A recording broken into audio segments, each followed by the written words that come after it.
distinguidos asistentes, mi saludo al presidente de la Asociación Latinoamericana, el doctor Segundo Seclen, de la Latinoamericana de Diabetes, a los distinguidos médicos que nos acompañan desde México, Argentina y Costa Rica, que ya han sido presentados por el doctor Seclen, y mi saludo a todos ustedes, doctores, por este esfuerzo.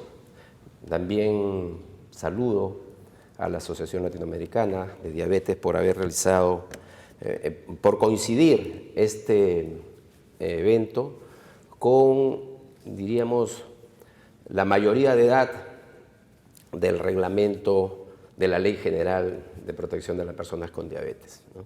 El doctor Seclen nos ha dado una mirada histórica sobre la creación de la ley. Voy a mirar mi tiempo también para no excederme. Y efectivamente, creo que esta es una patología que ha merecido la buena voluntad y la preocupación. Pero creo que es, desde mi perspectiva, lo más importante que ha merecido. Porque le dieron nacimiento a la Ley General de Protección de las Personas con Diabetes en el 2005. Dieron a luz en el año 2008 al reglamento, pero lo abandonaron, fue un niño abandonado, lo dejaron allí caminando su suerte. Y ahora que cumple 18 años, ese niño le vuelven a dar con una nueva reglamentación y lo ponen en la sociedad a que se desenvuelva con una serie de nuevos retos. El reglamento ha estado allí casi inerte durante 18 años, con algunos esfuerzos institucionales tal vez, pero no como esfuerzos integrales y desde la perspectiva de visión social o de problema de salud pública que se le está dando en la actualidad con la aprobación de este reglamento. En realidad, cuando decía el doctor Seclen que iba a abordar yo esa parte que no había sido desarrollada en este reglamento, la parte de un capítulo que establece la ley vinculada a las exoneraciones tributarias que se dieron en el 2005 para los medicamentos e insumos importados, que se importen al país.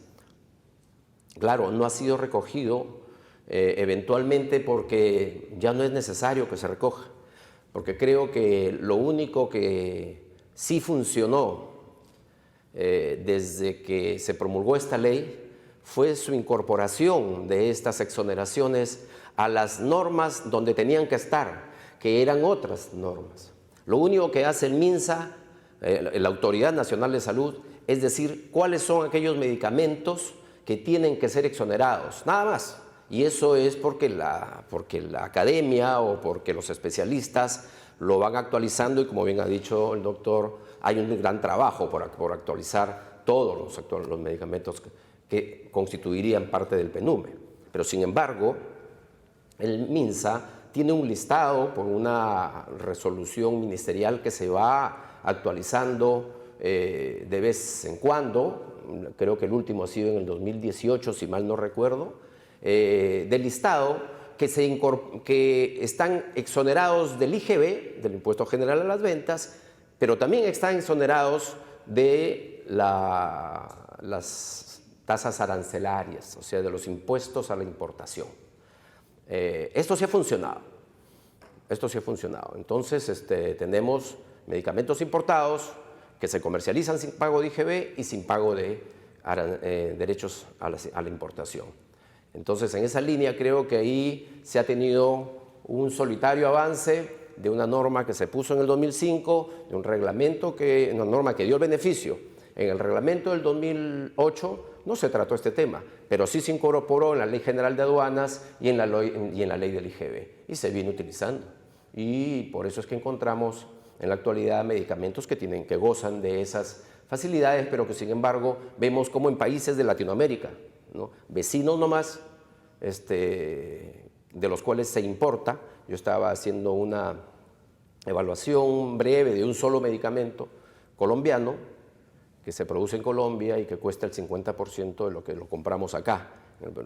en el Perú acá cuesta 50 centavos de dólar cada uno, y allá, perdón, $1, y allá cuesta 50 centavos de dólar. Un medicamento de marca, por así decirlo, ¿no? Aun cuando está exonerado de los derechos. Seguramente son los temas del mercado y así funciona. Pero eso es lo que está funcionando. Ahora nos toca examinar lo que no ha funcionado y que es, en realidad, la propuesta que nos trae este nuevo reglamento. Es una propuesta que realmente nos trae retos legales, ¿no? Sin duda que la mirada, el tema es tan novedoso que cuando me llamó el doctor Seclen para hacer esta presentación, lo acepté como un reto personal, pero aún no terminamos de hacer una evaluación seria y hacer una presentación de impacto. Por lo tanto, me van a disculpar que a pesar del esfuerzo que he tenido desde que se me comunicó casi hace un mes de que iba a participar en este evento, no les hayamos traído un poco de cifras porque se está en evaluación. Esto acaba de cumplir 18 años, entonces le han dado su mayoría de edad y le han dicho, salga muchacho a divertirse al reglamento, porque ya existía un reglamento y ahora lo han fortalecido, le han comprado un carro último modelo, pero no le han enseñado a manejar.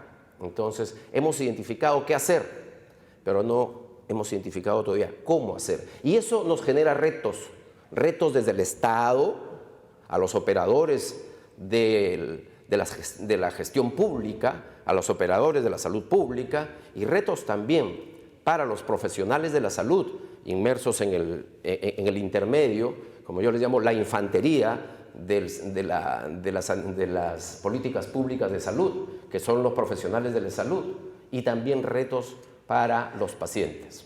En el medio, los empleadores, en el medio, los educadores, en el medio, las instituciones de salud que ahora han incorporado este nuevo reglamento. En esa línea, nosotros hemos recogido, tal vez un poco desordenadamente, diríamos, desordenadamente por el hecho de no poder abundar en cifras, pero sí metodológicamente de inicio a fin de cómo se plantea el reglamento en su estructura de construcción. En ese sentido, el reglamento nos pone principios generales, o disposiciones generales que desde ya, por ejemplo, nos van planteando algunos temas de preocupación legal, algunos temas que van a tener implicancias sin duda por las exigencias propias de la naturaleza misma de cómo se ha venido construyendo nuestra sociedad en los últimos años con la violencia social, violencia política podríamos denominarle, la exigencia del empoderamiento mismo de los pacientes en las últimas décadas, que a contrapelo de lo que hace el Estado para poder satisfacer las necesidades, las expectativas de las asociaciones de pacientes y de los propios pacientes creo que saltan mucho más rápido, tienen mucha mayor agilidad que la respuesta del Estado para responder a esas necesidades. En esa línea vamos a encontrar pacientes súper empoderados, asociaciones súper empoderados, ansiosos, ¿no? Seguramente dependientes ya no solamente de insulina o de medicamentos para la diabetes, sino también de otros temas para la ansiedad, que les permita a la sociedad tener calma y a sus actores para poder hacer caminar este reglamento. En esa línea, amplía desde ya, como ustedes lo saben, ¿no?, el ámbito de aplicación, ¿no?, de las entidades involucradas y como ya lo ha dicho el doctor Seclen, les da pues responsabilidades a otras instituciones, dentro de las cuales también ha incorporado para su cumplimiento a la Superintendencia Nacional de Salud, que para los amigos que vienen de fuera es la entidad responsable de cautelar los derechos, por parte del Estado, de cautelar el cumplimiento de los derechos de las personas en los servicios de salud, públicos y privados, que es la Superintendencia Nacional de Salud, que para efectos de esta exposición, vamos a decirle, su salud, ¿no?, y los demás estamentos que ustedes ven ahí. Como decía, reitera la diabetes dentro de las políticas multisectorial de salud, pero La diabetes no es porque este reglamento lo haya dicho ahora, sino que quiero que también visualicen que desde el punto de vista del ordenamiento jurídico, una de las pocas patologías de las cientos que existen en el conocimiento vuestro es la diabetes, la que tiene una ley general. No todas las patologías tienen una ley específica y especial en nuestro país. Eso refleja un poco lo que dijo el doctor Seclén. En el 2005, gracias a algunos colectivos sociales, se logró. Pero hubo voluntad del legislador, seguramente que sí, hubo voluntad del Estado, sí, pero no es fácil encontrar en nuestra legislación que una patología nos genere una ley general, que es, diríamos, una de las leyes de mayor jerarquía en el ordenamiento jurídico, porque están las leyes ordinarias, luego vienen las leyes generales y luego ya viene la Constitución Política del Estado. Así de que tenemos una ley de altísimo nivel que requiere de una aprobación especial en el Congreso. Entonces tenemos una ley de altísimo nivel y que además ha sido reglamentada por un decreto supremo que se apoya también la Ley General de Salud y pone como autoridad de salud al Ministerio de Salud y le da la atribución para que con normas de menor jerarquía, de mucha menor jerarquía, como es una resolución ministerial, pueda aprobar una serie de elementos vinculantes tanto en el sector público como en el sector privado. Yo diría que es el MINSA, el sector salud, uno de los sectores privilegiados en el país para expedir normas vinculantes a sola firma de un ministro. Porque así lo dice la Política Nacional de Salud y lo dice la Ley General de Salud, que es una ley también de altísimo nivel. Y la Ley General de Salud le dijo al MINSA, usted es la Autoridad Nacional de Salud y usted regula con sus normas a los subsectores, público y privado.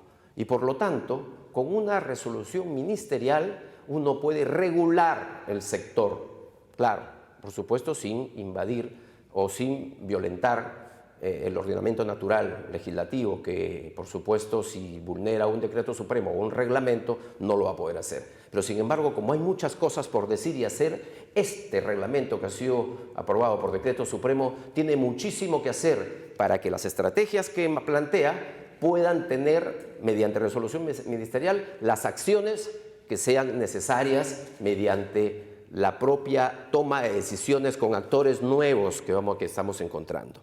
En esa línea, creo yo que esta reglamentación en la forma que está dada va a posibilitar, no solamente, como lo ha dicho el doctor Seclén, la guía práctica de atención clínica o la guía práctica clínica, que diría yo que es, según la estructura en la que se manejan las guías en el sector salud, una guía práctica clínica diríamos que está por debajo de una norma técnica de salud, ¿no? Entonces, la norma técnica de salud, miren, voy a tratar de ejemplarizarlo.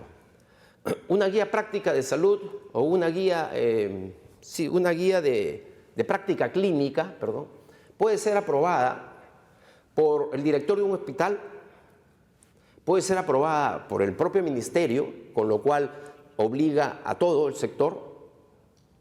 Pero resulta que también la guía de práctica clínica en el sector público siempre tenemos fragmentada la atención y ustedes lo saben. En el sector público encontramos el Ministerio de Salud con un porcentaje aproximado tal vez 55-60% de personas del país que son cubiertas por el sector MINSA o gobiernos regionales a los cuales se les sale delegado y SIS, ¿no? Pero en el sector público también tenemos a E-Salud, a las personas aseguradas, que también cumplen su rol con un 20% aproximadamente.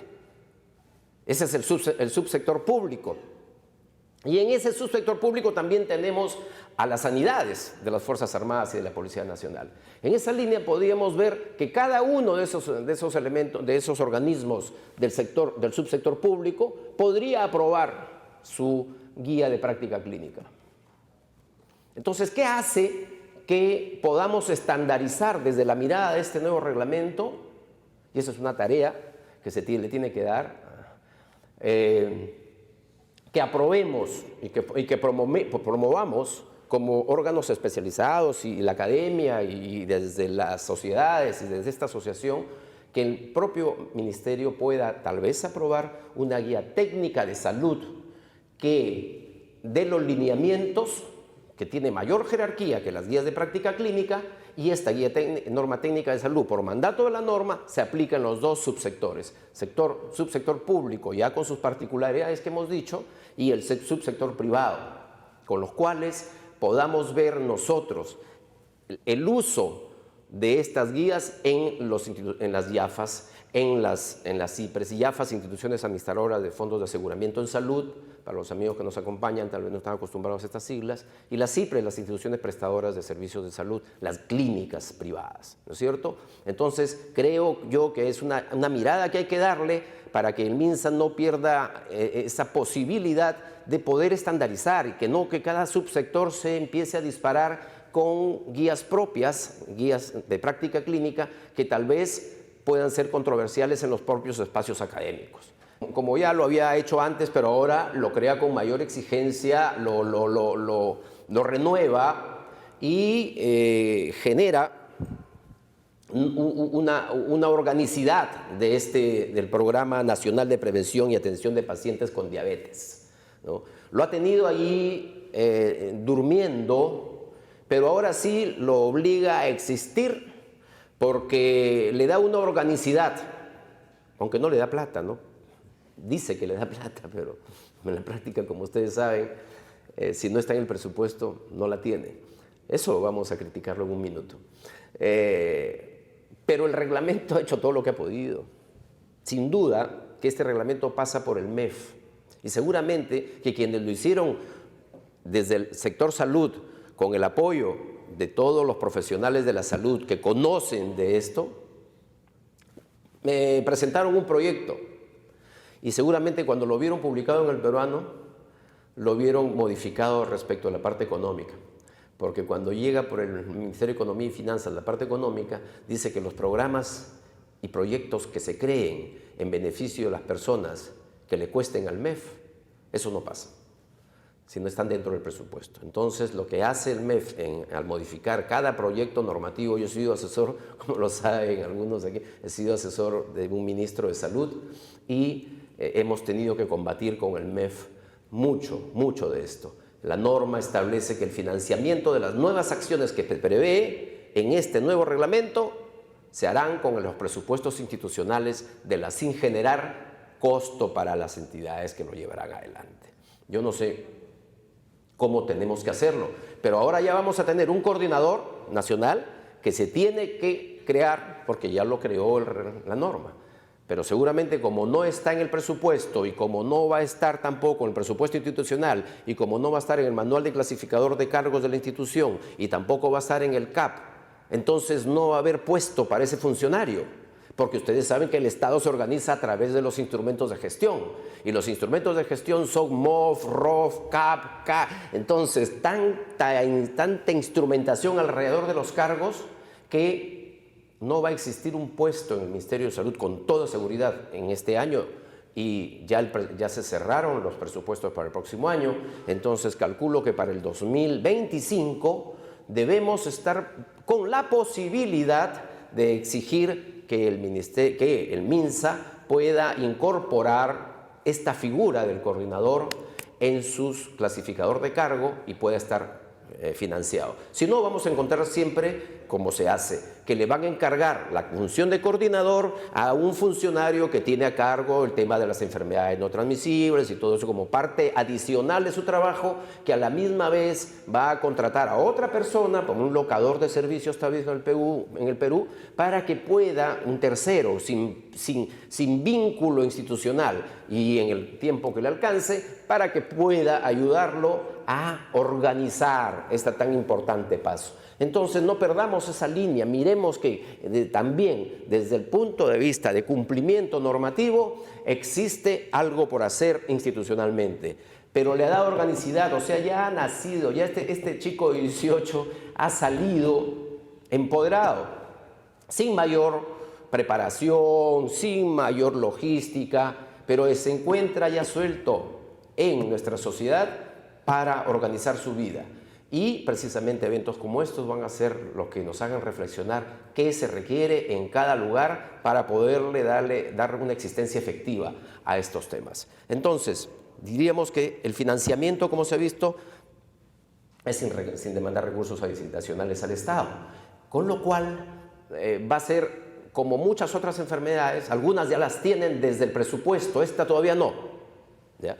Entonces, esto es lo que hay que exigir, que no sea un programa limosnero, sino que ya venga con su plata en el presupuesto del próximo año, tal vez, si no más tardar el 25. El presupuesto del 2024 ya está cerrado, ya estamos a julio, ya se está enviando para su aprobación en el Congreso en el mes de noviembre. Ya está construido. Pero bueno, de todas maneras, eso es parte de lo que se tiene que decir respecto al financiamiento. Respecto a los objetivos del programa con impacto directo en los derechos de las personas, ¿no?, que dispone la participación del coordinador del programa en la formulación del PEAS. Eso es lo que más me interesa a mí desde una mirada crítica del funcionamiento de las instituciones administradoras del Fondo de Aseguramiento en Salud, las famosas IAFAS, ¿no? Con las IAFAS públicas no tenemos mayor problema. El único problema que podríamos decir también es casi su desfinanciamiento, ¿no? Porque la IAFA pública SIS, la IAFA pública Salupol, ¿no?, las IAFAs vinculadas y la IAFA de Salud le debe las mil y morenas al sistema privado de atención y a los propios hospitales. Yo no sé cuánto le deba el SIS al Hospital 2 de Mayo, no sé cuánto. Pero, por ejemplo, yo conozco que el SIS, el Sistema Integrado de Salud, de que le corresponde al Ministerio de Salud y que le corresponde a la población en general en el país, que no está financiada por la Seguridad Social y que no tiene recursos para atenderse en la actividad privada, a una sola clínica le debe 25 millones por las atenciones del COVID. A una sola clínica. Esto sin contar de otras patologías, ¿no? Entonces, me interesa que cómo se va a desarrollar la participación de este coordinador en la construcción del PEAS. ¿Por qué? Porque el PEAS vigente, que fue aprobado, si mal no recuerdo, en 2019, por ahí, el PEAS vigente incorpora como obligación de las instituciones administradoras del financiamiento, de las IAFAS, o sea, los seguros, que coberturen la diabetes, ¿cómo dice?, no complicada. O sea, si yo me voy con una diabetes complicada, no me atienden o no me cobertura. O me dice que es una enfermedad preexistente que no me va a financiar. Los seguros, de acuerdo con el PEAS, el Plan Esencial de Aseguramiento en Salud, que está aprobado y que obliga a todo el país, a los dos subsectores, cobertura la denominación diabetes no complicada. La verdad, yo soy profano, soy abogado, yo no sé si ustedes ya se han puesto de acuerdo a nivel de la especialidad a qué se le puede llamar diabetes complicada y diabetes no complicada. Respecto de diríamos, primero yo me pongo a pensar cómo se trataría esta terminología respecto del ámbito geográfico, respecto de los quintiles de pobreza o respecto de temas etarios o curso de vida, no sé, pero algo de esto tiene que cambiar. Y entonces creo yo que la incorporación de esta persona en el PEAS, en la formulación del PEAS, va a ser muy importante. No lo pierdan de vista, queridos amigos. Este tema tiene que volverse un debate, porque como saben, en este país también tenemos al gato despensero. Esa es mi crítica personal, esto es parte de la academia, ¿no? En la academia tenemos al gato despensero, es decir, tenemos al financiador del seguro como prestador del seguro, ¿no? Entonces tenemos a las dueñas de los seguros como dueñas de clínicas, ¿no?